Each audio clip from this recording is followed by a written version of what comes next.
আচ্ছা, কি হয়েছিল ঘটনাটা শুনছি? আজকে 3 দিন হয়ে গেছে গা, বাড়ির জানা তো আমরা জানি মা ডেলি কদিন পর পরে বোনের বাড়ির জায়গা অমরপুর হয়েছে, বোনের বাড়ি মা জায়গা অমরপুরকে 3-4 দিন থাকে আমরা আয়া করে আমরা এই যে খবর লইছি না, আর বোনের বাড়ির নাম্বারও নেই আমাদের কাছে, তাইও আয়া কম আবার আয়া দেখা করে জায়গা।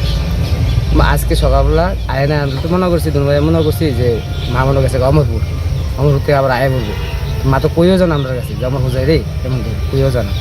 তো এখন সকালবেলা খবর শুনে এই ঘটনা তুমি মানে জিজ্ঞাসা করছি না, তুমি মা আমি দেখছি আমি যে মা হয়। কি নাম আপনার মার? মানে রানুবালা সাহা। বয়সটা কত হইব? 70।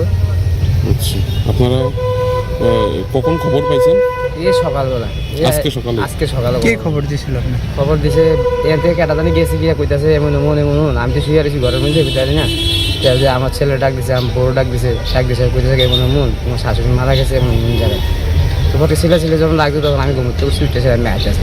কোন এলাকায় ঘটছে ঘটনাটা? ওই তো সুকান্ত বলে হাউজিং বোর্ডের লোক সুকান্ত বলে। এটা কার বাড়িতে হয়েছে ঘটনা? এটা হয়েছে রামুসা আছে, বাজেমল দোকান টাউন আছে, তারা বাড়ি, তাদের বাড়িতে হয়েছে। পুলিশ কি আইছে? পুলিশ কি আইছে?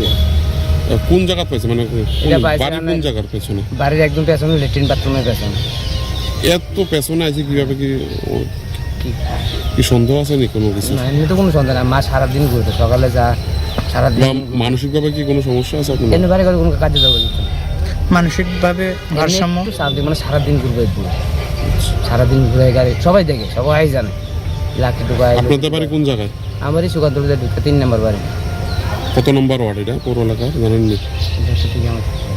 আপনার নাম কি? আমার নাম শ্যামল সাহা। উদ্ধার ছিল, এটার বিষয়ে কি আছে খবর আপনার কাছে? আজকে প্রায় সকাল 10:30টার দিকে আমাদের কাছে একটা ইনফরমেশন আসে যে রাজারবাগ সুকান্তপল্লী এলাকার মধ্যে ড্রেনের মধ্যে একজন মহিলার ডেড বডি পাওয়া গেছে। তো অন প্রিলিমিনারি ইনভেস্টিগেশন এখন পর্যন্ত আমরা পেয়েছি যে মহিলার আইডেন্টিফিকেশন করা গেছে। ওনার নাম হলো রানুবালা সাহা, ওনার বয়স 70 years, wife of late Priyalal Saha, এবং ওনার বাড়ি রাজারবাগ সুকান্তপল্লী।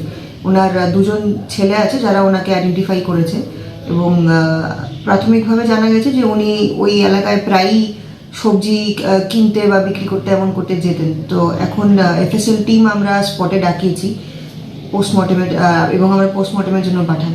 এর পেছনে কোনো কি রহস্য আছে নাকি এমনিতেই? না, আমরা ওনার ছেলের সঙ্গে কথা বলেছি, উনি বলেছেন যে উনি প্রায় অসুস্থ থাকতেন বার্ধক্য বয়সের কারণে, কিন্তু এখন পর্যন্ত এরকম কোনো ফাউল প্লে বা অভিযোগ আমাদের কাছে আসেনি। তবে আমরা বডিটাকে পোস্টমর্টেমের জন্য পাঠাবো, তো টু কনফার্ম যে এটা কি কোনো আনন্যাচারাল ডেথ না এটার মধ্যে কোনো অন্য কোনো ফাউল প্লে আছে। আমার মা লাগে, মা। আচ্ছা, কি হয়েছিল ঘটনাটা শুনছি? আজকে 3 দিন হয়ে গেছে গা, বাড়ির জানা তো আমরা জানি মা ডেলি কদিন পর পরে বোনের বাড়ির জায়গা অমরপুর হয়েছে, বোনের বাড়ি মা জায়গা অমরপুরকে 3-4 দিন থাকে আমরা আয়া করে আমরা এই যে খবর লইছি না, আর বোনের বাড়ির নাম্বারও নেই আমাদের কাছে, তাইও আয়া কম আবার আয়া দেখা করে জায়গা।